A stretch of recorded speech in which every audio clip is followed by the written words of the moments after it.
સૌ પ્રથમ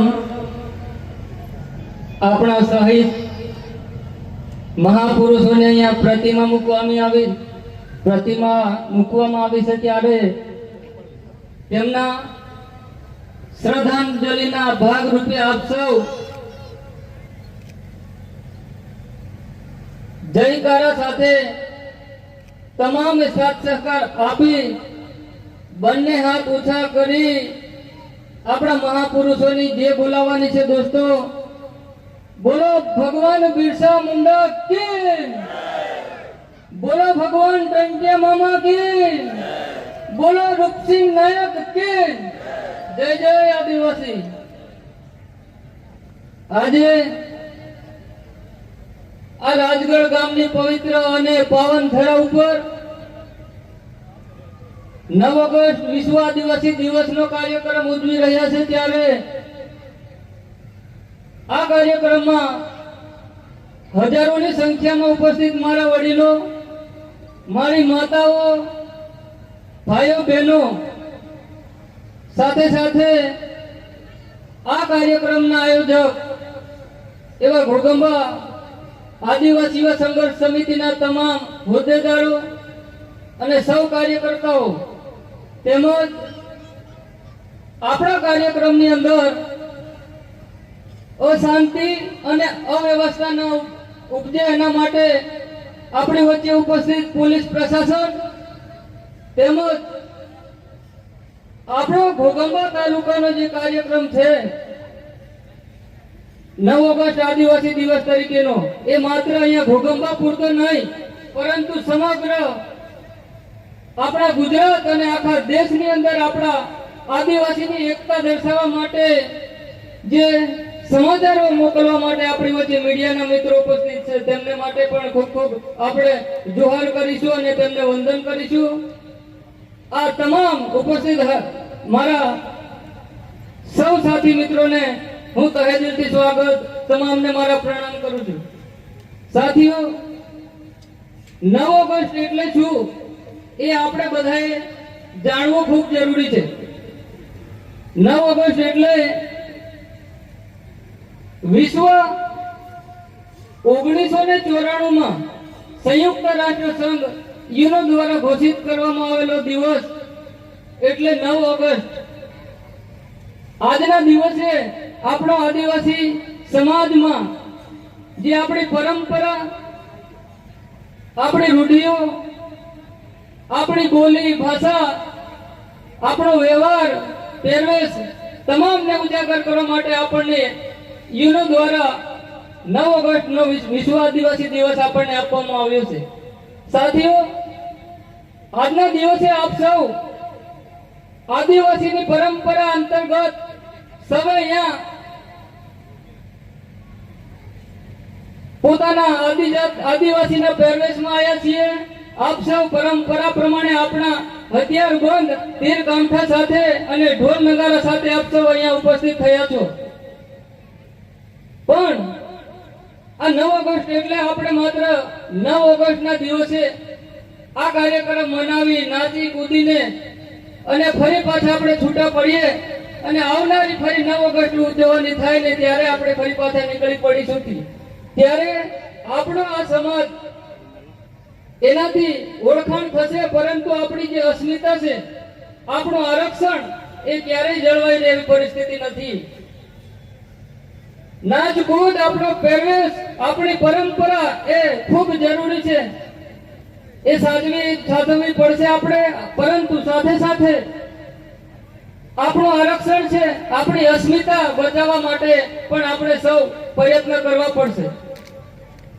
આજે તમે જોઈ લો, આ ભારત દેશ એ બંધારણથી ચાલતો દેશ છે।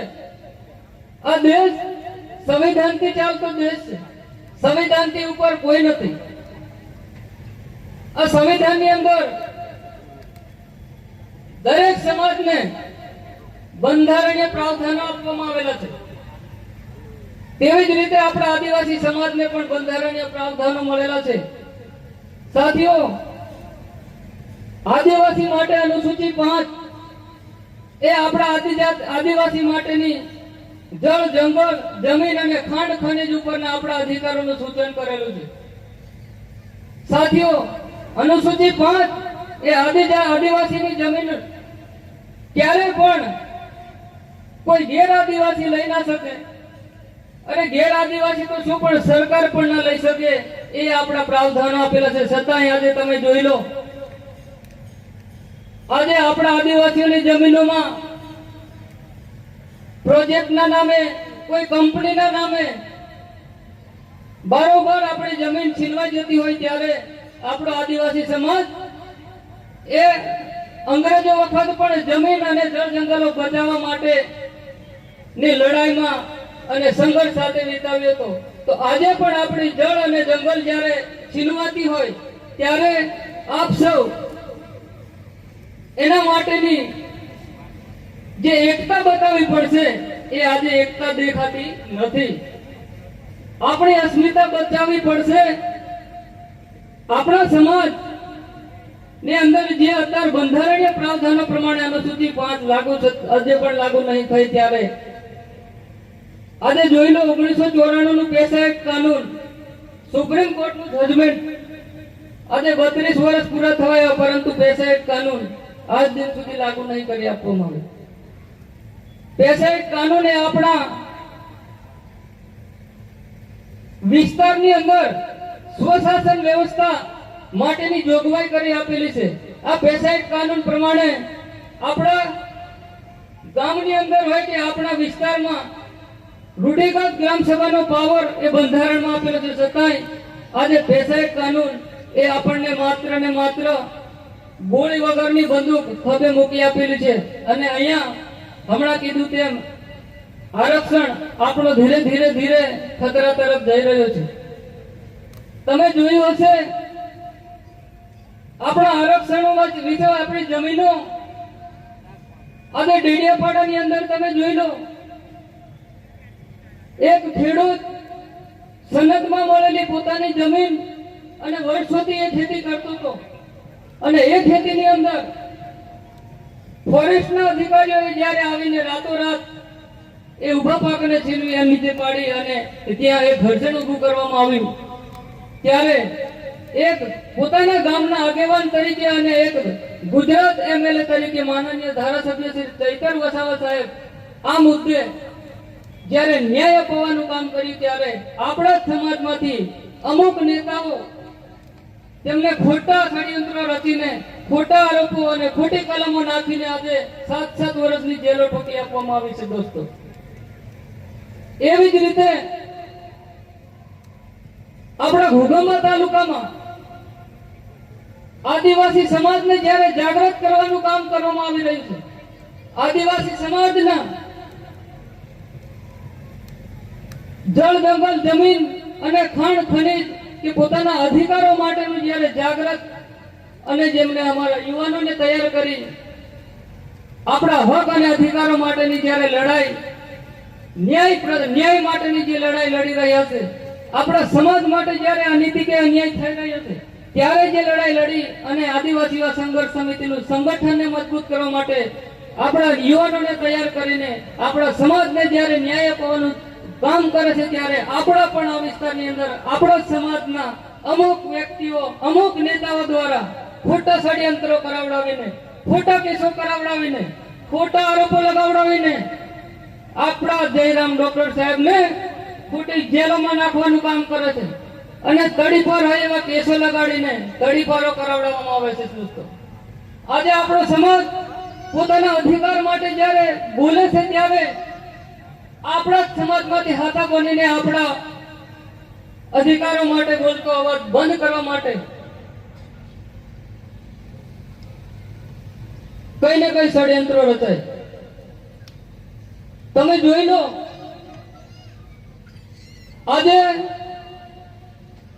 ડોક્ટર સાહેબને જ્યારે તડીપાર કરવામાં આવ્યા, તડીપાર ની અંદર એફઆઈઆર તમે જોઈ લો, ડોક્ટર સાહેબ જ્યાં જાય ત્યાં ઝઘડાઓ ઉત્પન્ન કરે છે અને માણસોને ઉશ્કેરવાનું કામ કરે છે, અને ટોળા સાથે કઈ ને કઈ ઝઘડા વગર માથા ભારે શબ્દ જાહેર કરી આજે વિસ્તાર છોડાવવાની વાતો હોય ત્યારે આખો આપણો સમાજ બેઠો છે ત્યારે હું કહેવા માંગુ છું કે ડોક્ટર સાહેબની એ ભૂલ હતી કે આપણી બેન દીકરી, આપણી એક દીકરી એક સ્કૂલની અંદર 10મા કે 11મા ધોરણમાં ભણતી આપણી બાળકી સાથે એ જ સ્કૂલના એક શિક્ષક દ્વારા એની છેડતી કરવામાં આવતી હતી, એને ખોટા ખોટા મેસેજો પર ખોટા ખોટા આરોપો લગાવવામાં આવતા હતા, છોકરીને છિંદઈ કરવામાં આવતી હતી। ત્યારે આદિવાસી સંઘર્ષ સમિતિ અને આપણા જે લીડરશિપ ડોક્ટર સાહેબ સમક્ષ આ વાત આવી અને એ દીકરીને જ્યારે અમે ત્યાં સંગઠન સાથે અમારું સંઘર્ષ અમારા યુવાઓ સાથે દીકરીને ન્યાય અપાવવા ગયા અને એ દીકરીને ત્યાં જઈને અમે ન્યાય અપાયો અને એ શિક્ષકને તાત્કાલિક ધોરણે ત્યાં અમે સસ્પેન્ડ કરાયો। આ ન્યાયનું કામ કર્યું એ ડોક્ટર સાહેબની ભૂલ હતી।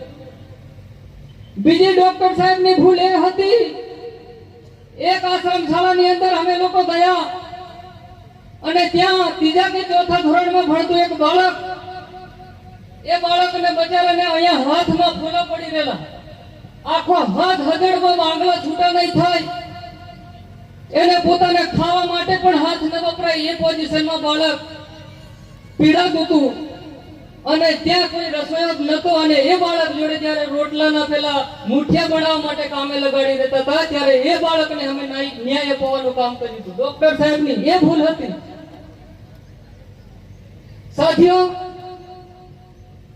આવી રીતે ઘણા બધા આપણા સમાજના પર અન્યાય થાય, અન્યાયની સામે અમે ન્યાયિક લડત લડી રહ્યા છીએ ત્યારે આવા આરોપો કે પ્રતિ આરોપો સામે અમે કોઈ ગભરાવાવાળા કે ડરવાવાળા લોકો નથી। આજે અમારી આ સ્કૂલની વાત નથી, કોઈ એક અહીંયાની બેન દીકરીની વાત નથી। અમારી બેન દીકરી આજે કામ ધંધે બાર કાઠિયાવાડ હોય કે ભરૂચ કે ગમે તે જગ્યા પર જઈને કામ કરે ને ત્યાં પણ કોઈ અમારી બેન માતા કે દીકરી સાથે અન્યાય કે અનીતિ છેડતી થશે ત્યારે આ હથિયારો બી અમે એકય હાથમાં ખાલી શોકના નહીં મૂક્યા। ન્યાય માટે જ્યારે લઈને નીકળવાનું થશે ને ત્યારે અમે આને પણ ન્યાય આપવા માટે દોડવાવાળા છીએ લોકો। અમે કોઈને ગભરાવાતી નથી, એવા જેલ કે તડીપારોથી અમે કોઈ ગભરાવાળા લોકો નહીં। અને ડોક્ટર સાહેબને પણ હું કહું છું કે સાહેબ તમે એકલા નથી, આદિવાસીઓ સંઘર્ષ સમિતિના 500 કાર્યકરો તમારી જોડે છે અને આખો આદિવાસી સમાજ આજે હજારોની સંખ્યામાં તમારી સાથે છે। તમે ન્યાય સાથે તમે લડતા રહેજો, અમારો સૌનો સાથ કાયમ માટે રહેશે। વધુ ન કહેતા મેં આટલે મારી વાણીને મારું વક્તવ્ય વિરામ આપીશ। વક્તા ઘણો છે, કહેવાનું ઘણું બધું છે, પરંતુ અહીંયાથી હું વિરમું છું। જય જોહાર, જય આદિવાસી, જય એકતા આદિવાસી સમાજ, જય શ્રી બિરસા ભગવાન કી જય।